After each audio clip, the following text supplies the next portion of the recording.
ఇరాన్పై యుద్ధానికి తాత్కాలిక విరామం ఇస్తున్నట్లు అమెరికా అధ్యక్షుడు డొనాల్డ్ ట్రంప్ ప్రకటించినప్పటికీ పశ్చిమాసియాలో ఉద్రిక్తతలు ఏమాత్రం తగ్గడం లేదు.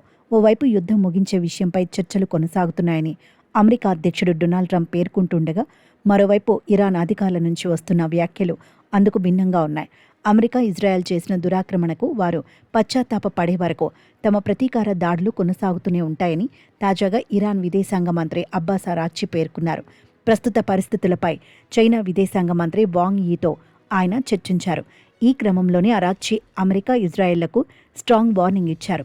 ఇరాన్ పౌర రక్షణ మౌలిక సదుపాయాల లక్ష్యంగా అమెరికా, ఇజ్రాయెల్ దాడులు చేయడమే ఈ ప్రాంతంలో అస్థిరతకు కారణమని అరాగ్చి పేర్కొన్నట్లు అంతర్జాతీయ మీడియా కథనాలు వెల్లడించాయి.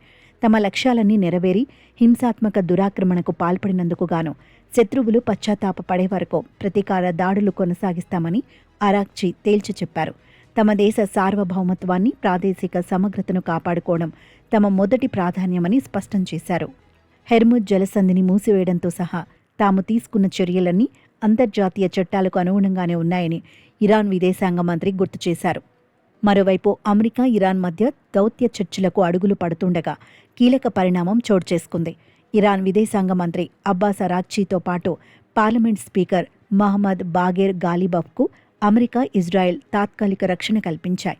చర్చలు కొనసాగుతున్నంత కాలం ఈ రక్షణ ఉంటుందని ఇజ్రాయెల్ మీడియా పేర్కొంది. అయితే దీనిపై ఎలాంటి అధికారిక ప్రకటన లేదు. కాగా ఇరాన్తో దౌత్యపరమైన చర్చలకు అమెరికా సంకేతాలిస్తుండగా టెల్ అవీవ్లోని ఇజ్రాయెల్ గూఢచర్య కేంద్రాలే లక్ష్యంగా వరుస దాడులు ప్రారంభించినట్టు ఇరాన్ తెలిపింది.